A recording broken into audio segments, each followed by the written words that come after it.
مشاهدي قناة صوت العدالة، دائما أمام الملحقة الإدارية رياض الولفة بقطاع الحي الحسني بالدار البيضاء.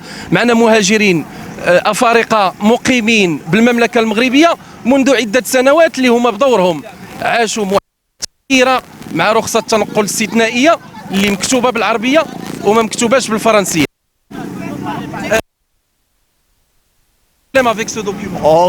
C'est qu'on a quel problème avec le document. Pour l'organisation du partage d'abord, on n'arrive pas à gagner nous les Africains, surtout nous les Blacks, facilement. Parce que nous, chez nous, il y a des Marocains qui passent dans le moto, ils ont des papiers, ils ont le cachet. Les Marocains descendent, nous on descend, on nous dit que nous, on ne nous donne pas, que c'est autorisé, c'est pour les Marocains. Qui c'est qui vous a dit que vous n'avez pas le droit d'avoir? Ceux qui passent dans les motos, j'étais dans les motos et qu'ils disent nous on va partir sur les services des immigrations ou de l'étranger de partir chercher ça. Est-ce que l'autorité publique locale dit ça? Non, je ne sais pas si c'est des autorités, si ce n'est pas les autorités, mais ils étaient dans les motos avec les papiers et les cachets. Ici, on est venu, on n'a pas trouvé le papier là d'abord. Le papier là, on achète. On achète à 2 dirhams. Moi, ici, on est venu ici, moi, je n'ai pas trouvé ici. C'est les gens, les amis qui nous disent on vend ici à 2 dirhams, les photocopies à 2 dirhams. Jusqu'à présent, on n'a pas les documents signés et cachetés, depuis avant-hier. Madame, vous avez le même problème. C'est le même problème que nous avons. Nous, on s'est dit qu'en principe, ils allaient passer des immeubles, c'est-à-dire donner ça au concierge, nous partager. C'est hier, nous, on a su qu'il y a des documents qu'on doit remplir pour pouvoir sortir. Quand on sort, c'est dans la main des Marocains. Quand on les demande, non, mon ami, il ne veut pas expliquer. Vous n'avez pas le document? Le document n'est pas signé actuellement? Non, c'est pas encore signé. C'est maintenant ici venu signer. مشاهدي قناة صوت العدالة، هذا نداء من مقيمين بالمملكة المغربية من إفريقيا جنوب الصحراء اللي كيطلبوا من وزارة الداخلية تمتعهم أيضا برخصة تنقل استثنائية.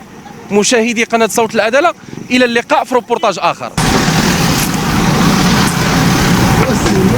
معنا مواطن سنغالي طالب بالمملكة المغربية اللي غيقدم نصائح مهمة للجالية الإفريقية المقيمة بالمغرب.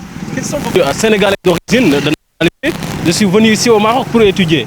Mais avec cette pandémie qui sévit tout le monde actuellement, donc le conseil que je vais lancer à l'endroit quand même de toute la population marocaine, c'est quand même de respecter les mesures préventives qui ont été prises par l'État marocain.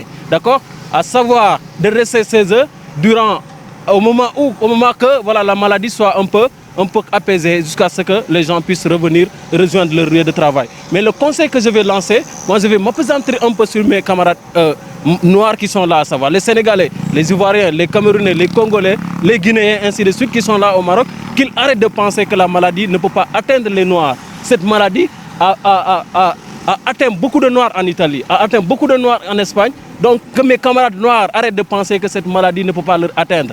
Donc c'est ce conseil-là que je peux lancer à l'endroit de mes camarades noirs qui sont ici au Maroc. Vous avez trouvé les procédures installées par le Maroc? Je trouve les procédures installées par l'État marocain de formidables, parce que voilà comment un État doit réagir face à une telle pandémie. Voilà comment un gouvernement doit agir dans les plus brefs délais face à une telle pandémie qui sévit le monde, qui fait peur à tout le monde. Donc l'État marocain a mis en place quand même des mesures préventives qui peuvent quand même sauver l'humanité. Donc j'encourage les décisions qui ont été prises par l'État marocain et j'en félicite.